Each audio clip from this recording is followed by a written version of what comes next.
और सर्वेश्वर भगवान की जय। काठिया बाबा महाराज की जय। जय जय श्री राधेश। धूनी पानी और साधु की वाणी। साधु की तीन चीज है, क्या क्या? धूनी, पानी और वाणी। साधु को धूनी की आवश्यकता पड़ती है। मानी जितने भी हमारे महापुरुष हुए, सोहराम देवाचार्य जी को बोले हम, बा परशुराम देवाचार्य जी को बोले हम, बा हरिव्यास देवाचार्य जी को बोले हम, तो जितने भी महात्मा घूमने वाले थे पहले टाइम में, तो इस तरीके से जंगल में पेड़ के नीचे धूनी बना करके साधु रहते थे। तो धूनी की जरूरत पड़ गई साधु को, सबको। वहाँ कोई संप्रदाय ज्ञान नहीं होता है। धूनी में कोई भी संप्रदाय का हो, वो अपना धूनी का मतलब क्या है कि उसको नित्य कर्म करना पड़ता है। सवेरे हवन करेगा तो कहाँ करेगा, इसलिए धूनी पे करेगा। पूजा पाठ करेगा अपनी धूनी पे करेगा, भोजन बनाएगा अपनी धूनी पे बनाएगा, सब तो उसको धूनी पे करना होगा ना, इसलिए धूनी। दूसरा पानी, साधु को पानी की आवश्यकता पड़ती है, क्योंकि नहाना है, धोना है, अपना पूजा है, पाठ है, सब समय पानी चाहिए। तो इसलिए साधु पानी की जगह पे ज्यादा रहेगा जा करके कि जहाँ उसको पानी की सुविधा मिले। तीसरी क्या है? वाणी। साधु को ऐसी बढ़िया वाणी बोलनी चाहिए, मिष्टी वाणी बोलनी चाहिए, कभी किसी का वाणी से अपमान नहीं करे। किसी महापुरुष को ऐसे शब्द नहीं बोले जो वो खराब लगे किसी को, व किसी पे आघात हो। इसलिए साधु को अपना संयम करके मीठे शब्द, अच्छे शब्दों का प्रयोग किया जाए, अच्छा लगेगा। ये साधु की वाणी। इसलिए हम लोग जब पहले बच्चेपन में साधु में घूमते थे तो हमारे सभी साधु कहते थे, क्या साधु की क्या चाहिए रे? वो धूनी, पानी, साधु की वाणी।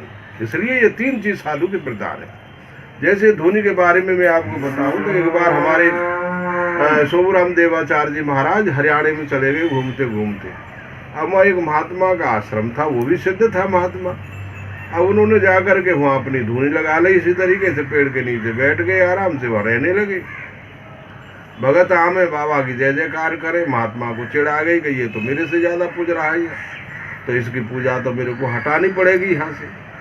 अब उसको बोले महाराज तुम यहाँ से जाओ, अब तुमको कई दिन हो गए, ज्यादा दिन तुम यहाँ नहीं रह सकते हो। तो बोले अच्छा। बोले आप। तो महात्मा जी ने क्या किया, यानी सोहराम देवाचार्य जी महाराज ने अपनी जो गमछा था, मानी वो जो स्वापी थी, उस स्वापी गमछा में ही और उन्होंने उसको बांध लिया। काय को? आँच को, धूनी की जो आँच थी उसको उसमें से बांध लिया, और बांध करके पीठ में धर के वो चल दिए। जा करके थोड़ी दूर उसकी जगह से, जैसे इसका बॉर्डर यहाँ है, तो उसके दूर जा करके उसने अपनी जो स्वापी में गमछा में आँच बंध गई थी वो खोल के धर दी, और वो धूनी वहाँ लगा ली। तो साधु ने वहाँ से उठा के धूनी वहाँ लगा ली। ये साधु की धूनी के बारे में मैं समझा रहा हूँ आपको। वो लगा लिया वहाँ। लगाने के बाद में अब उसको ये विश्वास हो गया कि महात्मा भी सिद्ध है, क्योंकि सिद्ध की चीज नहीं होती है गला जब कोई बांध लेगा। अब महात्मा से फिर सब झमेला हुआ कि तो वो धूनी का ही मैं ज्यादा करके आपको बता रहा हूँ। ये धूनी, पानी और साधु की वाणी, ये तीन चीज साधु के प्रधान है। तो इसलिए पहले साधु चल करके तपस्वी साधु जो थे जंगलों में रहते थे, तो अपनी धूनी पे ही साधना करते थे, भजन करते थे, भोजन बनाते थे, सब धूनी से करते थे। इसलिए ये चारों संप्रदाय की धूनी होती है, कोई एक की व्यक्तिगत नहीं है, बस संप्रदाय इसके अंदर कोई ज्ञान नहीं है। अच्छा, अब आ जाते हैं हम किसमें संप्रदाय के बारे में। निम्बार्क संप्रदाय। तो निम्बार्क संप्रदाय जो है ये निर्वाणी के उसमें आती है, अखाड़े के अंदर। महाराज श्री जी जो है हमारे, तो इसमें जितनी भी निम्बार्क संप्रदाय सब पूरी भी इसमें आ जाती है, मनी निम्बार्क में। उसमें ही काठिया बाबा भी उसी में आ जाते हैं।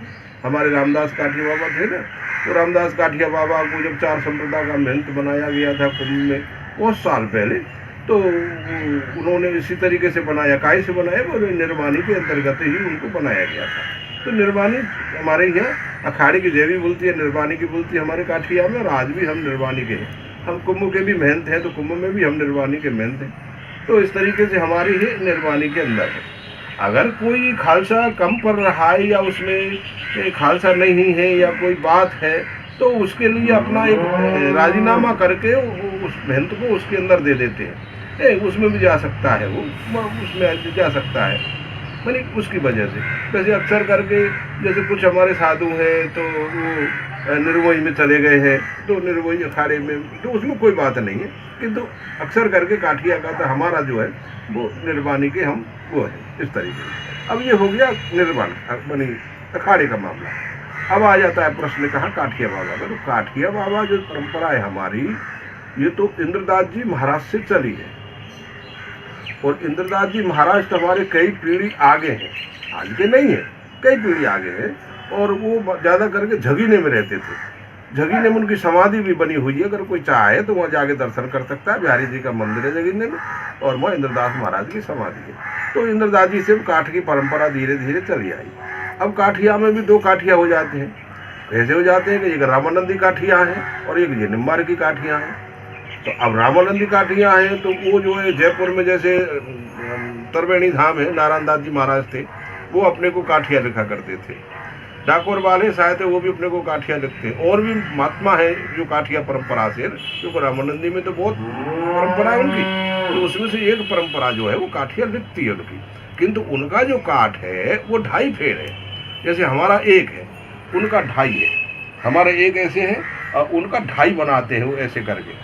तो उनका 2.5 के तो आज के समय में वो बहुत नहीं मिलेंगे आपको पहनने वाले, नाम रह गया शायद, और कोई पहन रहा होगा तो वो जाकर में हमारे पास सामने नहीं है। किंतु हाँ, वो बोर्ड पे काठिया लिखते हैं ऐसे करके। ये काठिया परंपरा का अलग अलग नियम है।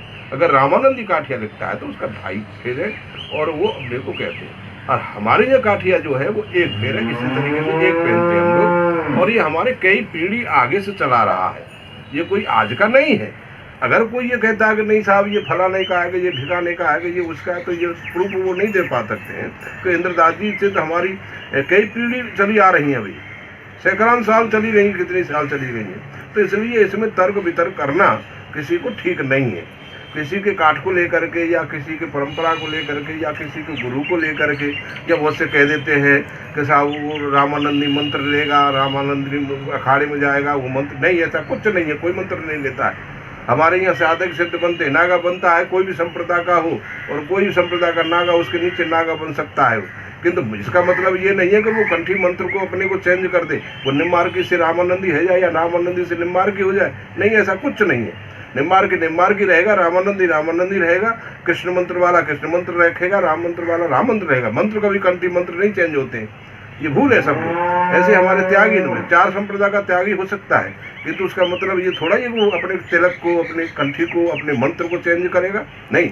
कभी कोई नाम मंत्र चलते, चारों संप्रदाय का साधु नागा बन सकता है और 4 संप्रदाय का साधु त्यागी बन सकता है, कहीं से भी ले सकता है। किंतु उसको मंत्र बदलने का या अपना नाम बदलने का या अपना वो सब तिलक बदलने का ये कोई परंपरा नहीं है कहीं भी।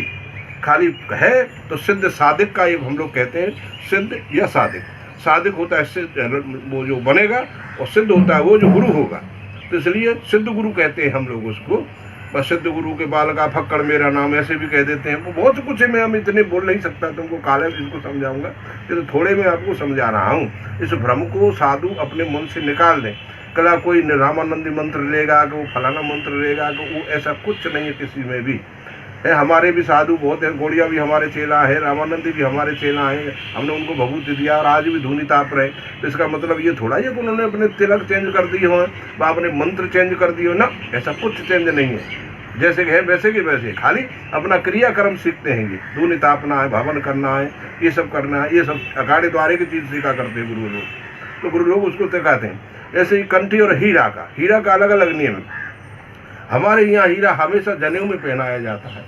अब त्यागिन में, महात्यागिन में आ गया है हीरा, यानी जनेऊ का उसका मूज का जनेऊ, मूज की शैली। तो अब ये भी गुरु परंपरा से चलती है, जिससे तुम लोगे वही परंपरा बन जाएगी। क्योंकि ये संप्रदाय कोई एक ही नहीं है। निम्बार्क भी उसको पहन सकता है, रामानंदी भी पहन सकता है, कोई भी पहन सकता है, लेना होगा उसमें शैली और जनेऊ मूज का।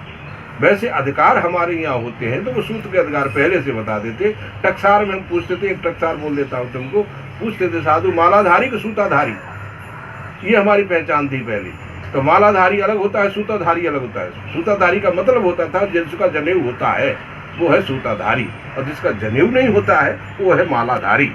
वो माला ही धारण करेगा, जनेऊ धारण नहीं करेगा। उच्च कुल का जो होगा वो हमेशा जनेऊ धारण करेगा। इसलिए टकसाल में पूछा करते थे कि मालाधारी हो या सूताधारी हो, जाति तो पूछ नहीं सकते हो तुम, तो इसलिए ऐसे पूछा जाता था। और इसको गुरु लोग ही बताते थे, सब कोई नहीं बताता है। इसलिए मेरा सब उन साधुओं से यह है कि कभी संप्रदाय लेकर के, किसी गुरुओं को लेकर के ऐसे शब्दों का प्रयोग नहीं करें और ऐसा कुछ नहीं करें। चारों संप्रदाय वैष्णव हैं, चारों एक साथ रहते हैं हम लोग, और दुनिया में घूमते हैं हम लोग सब। चारों संप्रदाय के साधु 10-10, 20-20, 50-50 साधु रहते हैं, जिसमें निम्बार्की भी रहते हैं, गौड़िया भी रहते हैं, रामानंदी भी रहते हैं, और भी साधु रहते हैं हम साथ में। ऐसा हमारे भीतर में किसी के में कोई नहीं है। किंतु हाँ, कुछ ऐसे अल्पसंख्यक कोई मेढक जिनको बोलते हैं पानी के से, वो बुलबुलाने के लिए ऐसे कुछ कर रहे हैं जो शब्द बोल रहे हैं। तो इसलिए ऐसे शब्दों को न बोल करके अपने घर बैठे और ऐसा सुने। तो उन गुरु लोगों को बोल रहा हूँ कि तुम्हारा शिष्य अगर कोई ऐसा बोलता है तो शायद उस पर भी कंट्रोल करे, ऐसे शब्दों का प्रयोग नहीं करें, क्योंकि हमारी साधुओं की भाषा ये नहीं है। किसी को गुरु का अपमान करना, किसी को भगवान का अपमान करना, किसी को ऐसे शब्द बोलना गलत है। बोल वृंदावन बिहारी लाल की।